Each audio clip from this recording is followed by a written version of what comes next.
Hello friends, this is Poonam and welcome to सुबीरा study points. Friends, आज का हमारा टॉपिक है विकलांग तथा अधिगम अशक्तता वाले बच्चों की पहचान। ऐसे बालक जिनमें शारीरिक या मानसिक रूप से कुछ कमी पाई जाती है, जिस कारण उन्हें अधिगम में यानी कि लर्निंग में समस्याएं आती हैं। तो आज हम पढ़ेंगे विकलांग तथा अधिगम अशक्तता यानी कि सीखने में जो बच्चे कमज़ोर होते हैं उन बच्चों के बारे में। तो चलिए फ्रेंड्स, शुरू करते हैं। इसके अलावा अगर आप लोगों ने चैनल को सब्सक्राइब नहीं किया है तो चैनल को सब्सक्राइब कर लें, और वीडियो अगर पसंद आती है तो वीडियो को लाइक एंड शेयर करना ना भूलें। तो सबसे पहले बात करेंगे विकलांग बालक। तो ऐसे बालक जो मानसिक, शारीरिक या संवेगात्मक दृष्टि से दोषयुक्त होते हैं, जिसके कारण से उन्हें अधिगम में कठिनाई आती है, यानी कि सीखने में उन्हें प्रॉब्लम होती है, ऐसे बालक विकलांग बालक कहलाते हैं। उसके बाद विकलांगता की बात करें तो शारीरिक रूप से भी विकलांग हो सकते हैं और मानसिक रूप से भी विकलांग हो सकते हैं। अब हम पहले बात करेंगे शारीरिक रूप से विकलांग बालकों की। तो दृष्टि दोष हो सकता है उनमें, या श्रवण दोष, इसके अलावा वाणी दोष या फिर अंग संचालन में कमी हो सकती है। सबसे पहले अगर दृष्टि दोष वाले बालकों की बात करें तो ऐसे बालक पाठ्य पुस्तक को पढ़ने में अक्षम होते हैं, एंड ऐसे बालकों के लिए हमें ब्रेल लिपि का प्रयोग करके उन्हें पढ़ाना चाहिए। उसके अलावा जो श्रवण दोष युक्त बालक होते हैं, यानी कि उन्हें सुनने संबंधी समस्याएं आती हैं, और जब वो सुन नहीं पाते तो उन्हें लेखन कार्य में भी काफ़ी उनसे त्रुटियां हो जाती हैं, क्योंकि जब वो सही से सुनेंगे नहीं तो सही से लिखने में भी उन्हें प्रॉब्लम होती है। इसके अलावा वाणी दोष भी उत्पन्न हो जाता है, क्योंकि जब वो सही से सुन नहीं पाते तो उन्हें सही से बोलने में भी प्रॉब्लम होती है। तो ये सारी चीज़ें होती हैं श्रवण दोष में। और वाणी दोष की अगर बात करें तो ऐसे बालक, जैसे कुछ बालक हकलाते हैं या तुतलाना, ये सारी चीज़ें वाणी दोष के अंतर्गत आती हैं। इसके अलावा वाणी दोष वाले बालक अस्पष्ट शब्दों का उच्चारण करते हैं, और उनकी आवाज़ का मोटा या पतला होना, ये सारी चीज़ें वाणी दोष के अंतर्गत आती हैं। तो इन सभी चीज़ों का भी इफ़ेक्ट पड़ता है उनके सीखने में, यानी कि उनके अधिगम में। उसके बाद आगे देख लेते हैं मानसिक रूप से विकलांग। तो जो बच्चे मानसिक रूप से विकलांग होते हैं उनका बुद्धि लब्धांक बहुत ही कम होता है। इसके अलावा आत्मविश्वास का अभाव पाया जाता है और ध्यान में एकाग्रता की कमी होती है। तो ये सब चीज़ें होने की वजह से उन्हें अधिगम में काफ़ी कठिनाई आती है और जल्दी से चीज़ों को सीख नहीं पाते। उसके बाद आगे बात कर लेते हैं अधिगम अशक्तता, यानी कि पढ़ने, लिखने, शब्दों को समझने, गणित एवं तर्क शक्ति को समझने आदि में जो बच्चे कमज़ोर होते हैं उन्हें हम अधिगम अशक्तता वाले बालक कहते हैं। देख लेते हैं अधिगम अशक्तता के प्रकार। पढ़ने की अशक्तता क्या कहलाती है? एलेक्सिया या फिर डिसलेक्सिया। एंड लिखने की अशक्तता अग्रेफिया, अप्रेक्सिया, डिस्ग्राफिया या फिर डिस्प्रैक्सिया। उसके बाद है गणित संबंधी अशक्तता, यानी कि इसे हम कहते हैं डिसकैलकुलिया। और आगे दिया हुआ है मौखिक रूप से सीखने व भाषा संबंधी अशक्तता। तो इस प्रकार की जो अशक्तता होती है उसे अफेजिया या डिस्फेजिया कहते हैं। उसके बाद फ्रेंड्स हम कुछ क्वेश्चन की प्रैक्टिस करेंगे। इसके अलावा जो अधिगम अशक्तताएं हैं, इनमें से कुछ अशक्तताओं को हम लोग प्रश्नों के माध्यम से भी देख लेंगे। तो चलिए फ्रेंड्स, हम लोग कुछ क्वेश्चन की प्रैक्टिस कर लेते हैं। और यहाँ पर हमारा पहला क्वेश्चन है, विकलांग ऐसे होते हैं जो केवल मानसिक रूप से दोषयुक्त हों, शारीरिक रूप से दोषयुक्त हों, या फिर केवल संवेगात्मक रूप से दोषयुक्त हों, या मानसिक, शारीरिक एवं संवेगात्मक तीनों रूप से दोषयुक्त हों। तो इसके लिए जो हमारा ऑप्शन है वो 4th नंबर सही हो जाएगा, यानी कि जो विकलांग बालक होते हैं वो मानसिक, शारीरिक एवं संवेगात्मक तीनों रूप से दोषयुक्त हो सकते हैं। तो ऑप्शन हमारा 4th नंबर सही हो जाएगा। और अगला क्वेश्चन है, राष्ट्रीय दृष्टिबाधित संस्थान स्थित है।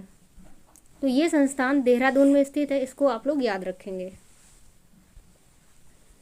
और हमारा अगला क्वेश्चन है, दृष्टि दोष युक्त छात्रों को शिक्षा दी जानी चाहिए, उनके लिए शिक्षा की व्यवस्था अलग से हो, वे पढ़ने के योग्य नहीं हैं, इसलिए उनके लिए किसी भी प्रकार की शिक्षा की व्यवस्था नहीं हो।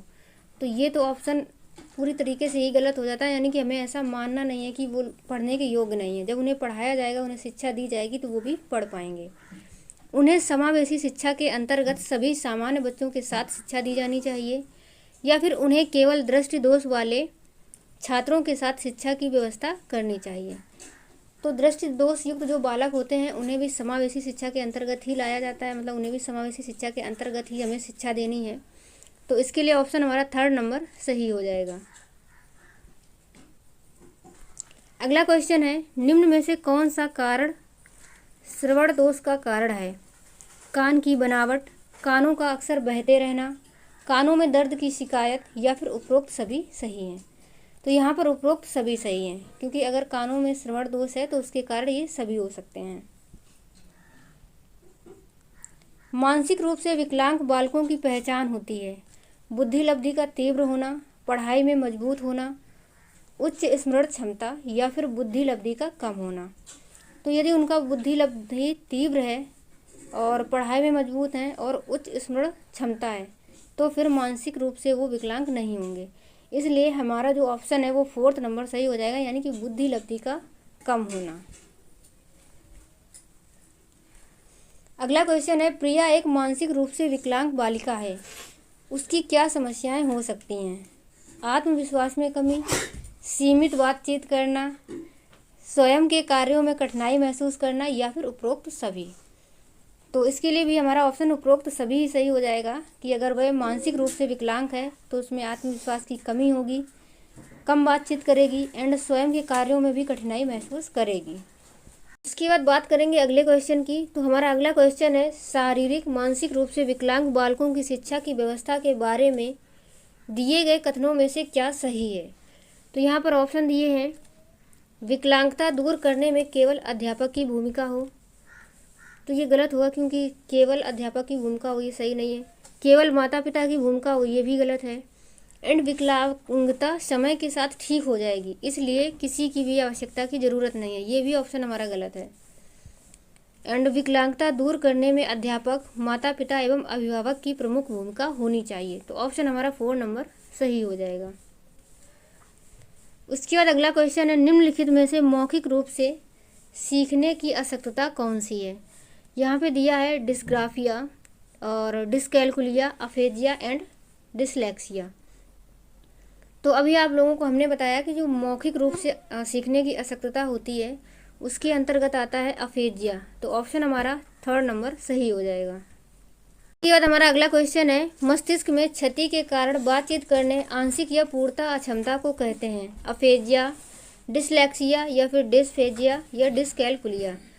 तो इसके लिए जो हमारा ऑप्शन है वो सही हो जाएगा डिस्फेजिया, यानी कि मस्तिष्क में क्षति के कारण बातचीत करने में आंशिक या पूर्णतः जो क्षमता होती है वो डिस्फेजिया कहलाती है। उसके बाद अगला क्वेश्चन, मस्तिष्क की संरचना तथा कृत्यों में विभेद का परिणाम होता है? मतलब कौन सी इनमें से ऐसी चीज़ है जो मस्तिष्क की संरचना तथा कृत्यों में विभेद का परिणाम होता है? तो यहाँ पर हमारा ऑप्शन सही हो जाएगा 3rd नंबर, यानी कि डिसलेक्सिया एक ऐसी चीज़ है जो मस्तिष्क की संरचना तथा कृत्यों में विभेदता का परिणाम होता है, क्योंकि डिसलेक्सिया में बच्चे को सही पढ़ने में कठिनाई होती है। तो ये एक मानसिक रूप से अशक्तता होती है, तो इसलिए ऑप्शन हमारा 3rd नंबर सही हो जाएगा। उसके बाद अगला क्वेश्चन, गणित को समझने की अशक्तता है। तो ये आप लोगों को अभी मैंने बताया था कि यदि कोई बच्चा गणित को समझने में अशक्त है तो उसके लिए जो अशक्तता होती है वो होती है डिस्कैलकुलिया। यहाँ पर पूछा है डिस्थीमिया। तो डिस्थीमिया के लिए क्या होता है? गंभीर तनाव की अवस्था, पठन विकार, या शब्द जम्बलिंग विकार, या फिर लेखन विकार। तो डिस्थीमिया जो होती है वो होती है गंभीर तनाव की अवस्था। तो ऑप्शन हमारा 1st नंबर सही हो जाएगा।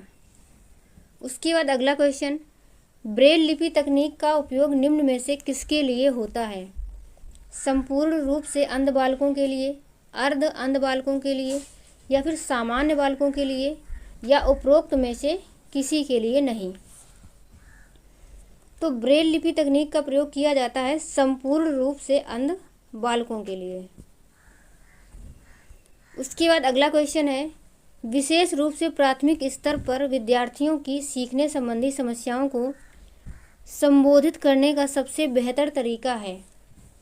अक्षमता के अनुरूप विभिन्न शिक्षण पद्धतियों का प्रयोग करना, महंगी और चमकदार सहायक सामग्री का प्रयोग करना, सरल और रोचक सहायक सामग्री का प्रयोग करना, एंड कहानी कथन पद्धति का प्रयोग करना।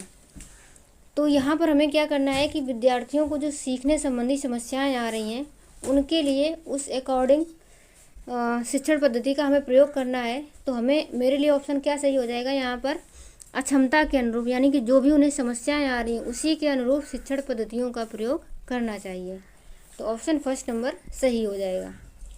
इसके जो अगला क्वेश्चन है, शारीरिक रूप से अक्षम बच्चों को सामान्यतः होता है डिसकैलकुलिया, डिसलेक्सिया या फिर डिस्ग्राफिया या डिस्थीमिया।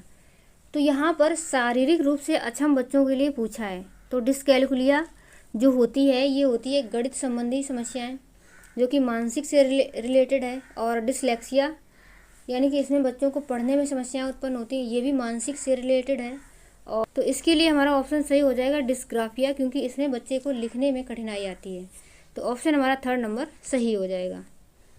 उसके बाद अगला क्वेश्चन है, एक बच्चा जो ग्रस्त है वह सा को वॉज और न्यूक्लियर को अनक्लियर में अंतर नहीं कर सकता, तो वह किस चीज़ से ग्रसित होगा, शब्द जम्बलिंग विकार या डिसलेक्सिमिया या फिर डिसमॉर्फिया या डिसलेक्सिया।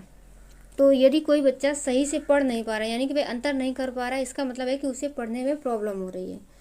तो यदि एक बच्चे को पढ़ने संबंधी समस्याएं उत्पन्न होती हैं तो उसके लिए होता है डिसलेक्सिया, यानी कि उसमें डिसलेक्सिया संबंधी विकार पाया जा रहा है। उसके बाद अगला क्वेश्चन है, गतिक कौशल में अधिगम निर्योग्यता कहलाता है डिस्फ्रेजिया, डिस्प्रैक्सिया या फिर डिसकैलकुलिया या डिसलेक्सिया। तो इसके लिए हमारा ऑप्शन सही हो जाएगा डिस्प्रैक्सिया, यानी कि ऑप्शन हमारा सेकेंड नंबर सही हो जाएगा। उसके बाद तो चलिए फ्रेंड्स, आज की वीडियो में इतना ही, और मैं आशा करती हूँ कि आप लोगों को अच्छे से समझ में आया होगा।